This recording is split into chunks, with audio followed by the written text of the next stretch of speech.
Me now to discuss former Manhattan prosecutor and criminal defense attorney Jeremy Saland. Really appreciate you being here. I think people may have thought he was charged already. He was charged at the state level. Now you've got these new charges. Mangione, as we've heard from the attorney general, facing the death penalty with these new charges. Does that seem likely, or is that more posturing that you would do as a prosecutor coming into a case like this? I think he generally wants to, quote unquote, keep America safe again, but it's somewhat more posturing. If you may or may not recall, only about maybe 7-8 years ago, there was a guy who ran over and unfortunately mowed down and killed people in New York. Yeah, on the West Side Highway. Correct. That person, a jury, did not say was deserving of the death penalty. You need an unanimous jury. But I just want to say very, very quickly, you hear the president today talking about it was terrible and a shame what happened with these killings and these guns on campuses where he has a child on a college campus. I have a child on a college campus. When you talk about his obligation to protect the Second Amendment, I would say to Mr. President, you have an obligation to protect the people of the United States. And a CEO, as tragic as it is, and it is tragic, and we should take nothing away from it, that is no different or more deserving of a death penalty than if someone crosses state lines with a gun and kills, for example, their ex-spouse in a domestic violence case. There needs to be a reprioritizing of what is right and how to protect the nation if we're really going to keep America safe again. And, you know, as people sort of look at this case, obviously it's been very closely followed. Mangione has already pleaded not guilty to 11 counts in New York, including first-degree murder and furtherance of terrorism. If convicted on that charge, he could face life without parole. Those are state charges, though. Correct. Can you just walk us through some of the key differences between the federal and state charges? Is there a case that will be harder to prove? I mean, just what are the differences here?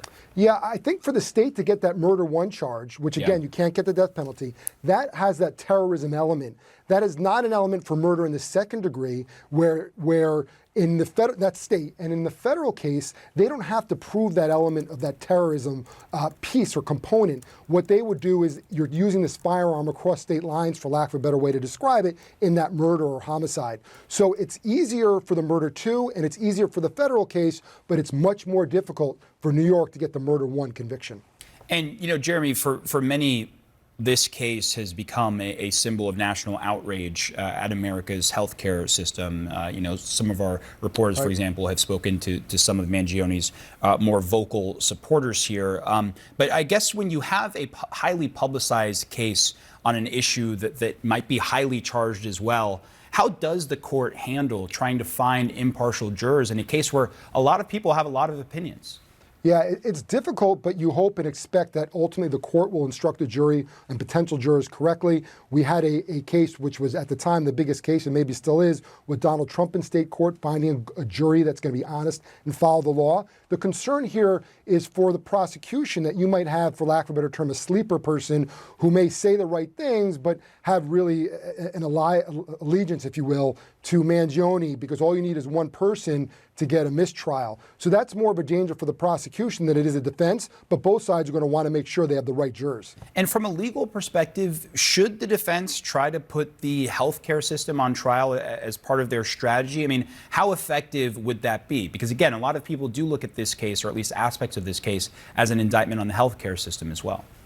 Yeah, I think that's going to be a component of it. I do believe that there's a mental health in terms of the actual defense, but when you're looking at mitigation, which plays a nullification type of a scenario in a trial like this, you're going to want to put it out there because that pulls on the heartstrings of so many people who have had loved ones and family members who have issues with the healthcare system, but the judge is going to do his or her due diligence to make sure that that jury is not swayed and follows the law, even if the defense kind of pokes those holes and tries to bring that out.